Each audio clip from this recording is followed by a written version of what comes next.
Radyo Pilipinas. News Nationwide. Balita naman sa ibayong dagat, mga otoridad ng Indonesia na samsam ang humigit kumulang 2 toneladang methamphetamine sa Sumatra Island.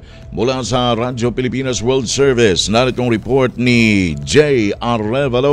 Radyo Pilipinas. Radyo Pilipinas. Report. Nasamsam ng mga otoridad ng Indonesia ang humigit kumulang 2 toneladang methamphetamine sa Sumatra Island na nagkakahalaga ng $425 million, sinabi ng Narcotics Agency nitong Lunes. Ayon kay Martinus Hukom, Chief of Narcotics Agency ng Indonesia, pagkatapos ng 5 buwang pagmamatsyag, nagpadala ang Indonesian Navy ng mga barko upang harangin ng isang barkong tinatawag na si Dragon Tarawa at natuklasan nito ang mga methamphetamine sa mga kahon. Aniya, ang pagkasamsam na ito ang pinakamalaking drug discovery sa kasaysayan ng pagpuksa ng droga sa Indonesia. Nahuli naman ang 4 na Indonesian at 2 Thai nationals na mga tripulante. Sinabi ni Hukom na posibleng nagmula ang mga droga sa isang sindikato sa Golden Triangle at nakadestino sa Indonesia, gayon din sa iba pang mga bansa sa Southeast Asia gaya ng Malaysia at Pilipinas. Mula sa RP World Service para sa Bagong Pilipinas, ito si J. Arevalo, Radyo Pilipinas, Radyo Publiko.